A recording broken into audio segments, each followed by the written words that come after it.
Hey, I'm Lauren and I'm going to be showing you the basics of getting started. What I have in front of me is the boom loom and the plain heddle bar. I took a class once and the woman said the most important characteristic for a warp thread is that it not break when you pull on it. All right, so this one qualifies. This is a 3-2 cotton from Valley Yarns, which I bought on Webs, the yarn store online. You can string up your loom with almost anything. I've done it with kitchen twine. I've done it with wool yarn, whatever works as long as it's strong enough to hold some tension. Your loom has two ends. This is the end where the heddle bar goes, and this is the foot. So let's look at the foot real quick. It has these slots. And these slots are the quick way for you to begin stringing your loom. So what I do is I hold the foot end away from me, that you start with that end piece of yarn facing up on the inside so that when you start to wrap, you're coming around the bottom and over the top. And the reason this is important is because that's your first row there, not your row, but your first thread in the warp. And it comes over that keeper slot and up to the side.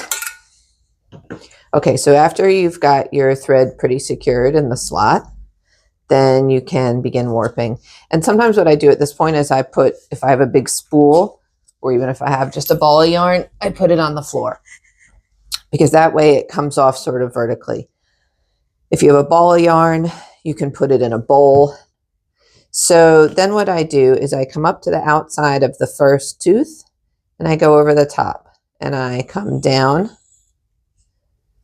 on the inside of that first slot. And then I come back up to that tooth and I go around and down and up again. And the tension you want here is not like super tight and it's not baggy. We kind of just want it taut.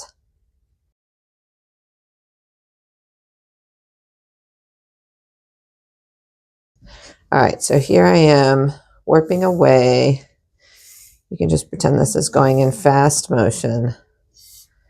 And right now I've just got it sitting on the table in front of me, but honestly, you can do this on your lap. I like to hold the end that's pointing toward me sort of against my stomach. That helps. Some people tape down their looms, which can also help.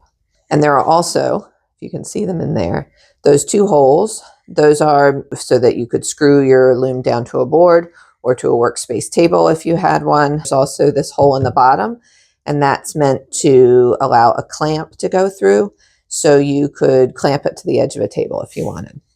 All right, I've reached the end, and I'm going to come down and wind it into my keeper slot. And I do it maybe 3 times. I usually leave a tail of about 6 inches or so.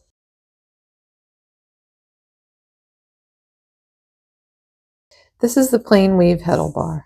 The way the heddle bars work is on the left side, the side that's always on the left when you put it on the loom, is the name of the weave that it makes.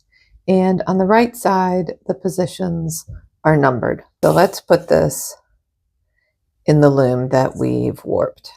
All right, so I've got the name on the left, the numbers on the right.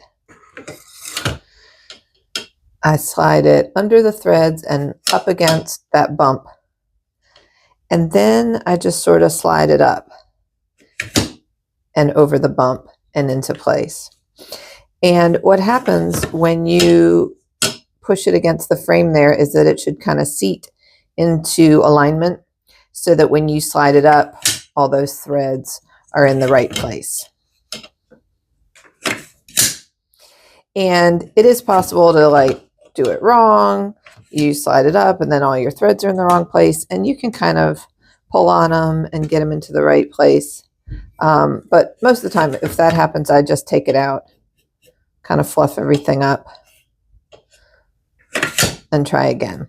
But it's always good to put it in and take it out with both hands.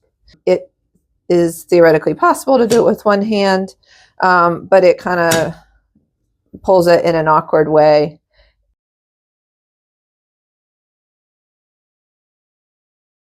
If you've woven before on any kind of loom that has a shed making device, you know what a shed is, but let's review. The shed is the space between the threads. So what a shed making device does that makes weaving easier is it goes ahead and it separates the right threads for you so that all you have to do is pass the needle through and not in and out, in and out. Okay, so the plain weave heddle bar has two sheds. Plain weave has two sheds. That's every other thread raised and then every other thread lowered. So let's look at what those look like from the side. Here's one. We see one, and then we turn to two, and the whole other set of threads is raised. Let's look at it again. So half the threads are raised and half are lowered with shed one, and then with shed two, the other half come up that were lowered, and the ones that were raised are lowered. So that's the way the heddle bar works, and it's the way that any shed making device on a loom works. This one just works a little differently by just turning this knob. The plain weave heddle bar has those two sheds, and it has each shed twice. Shed one, shed two, shed one, shed two. And when you're weaving, it doesn't matter which one you start with. It doesn't matter if you go back and forth 1 and 2 or 1 all the way around to 2, as long as you just do one and then the other. You will be alternating those sheds and your plain weave will start to form. Okay, so that's sheds and the heddle bar, and next we're going to start weaving.